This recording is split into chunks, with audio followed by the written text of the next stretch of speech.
Subscribe to our channel by clicking the subscribe button.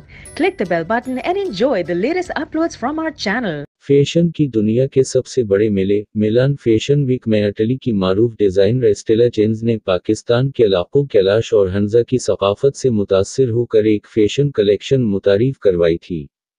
उस collection की तैयारी के लिए उन्होंने पाकिस्तान का रुख किया और मुल्क के दूर दराज इलाके चतराल और हंजा में ख्वातीन से दस्तकारी तैयार करवाई और फिर उसकी बुनियाद पर फैशन शो तरतीब दिया। स्टेला जेन्स ने हंजा की दस्तकारी की आलमी सतह पर नुमाइश के लिए पाकिस्तान से 2 मॉडल्स मुशिक कलीम और अलीशा खान का खसूसी इंतखाब किया, जिन्होंने मिलान में स्टेला जेन्स के तैयार किए गए मलबूसात पहनकर रैंप पर वॉक की। ये पहला मौका था कि पाकिस्तान की मॉडल्स ने इतने बड़े प्लेटफार्म पर पाकिस्तान की नुमाइंदगी की।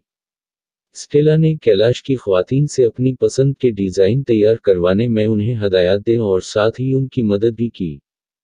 काबिल ज़िक्र बात यह है कि फैशन की दुनिया में मिलान, न्यूयॉर्क, लंदन और पेरिस फैशन वीक सबसे मोतबर समझे जाते हैं। उस ज़मन में स्टेला का कहना है कि उन्होंने कैलाश और हंजा के लोगों को इसलिए तवज्जो का मरकज़ बनाया है कि उनकी कहानी बिल्कुल मुख्तलिफ है। उन्होंने कैलाश के सकाफ़ती वर्से को खूबसूरत करार देते हुए कहा कि मैंने कैलाश के सकाफ़ती वर्से से मुशाबहा कोई चीज़ नहीं देखी।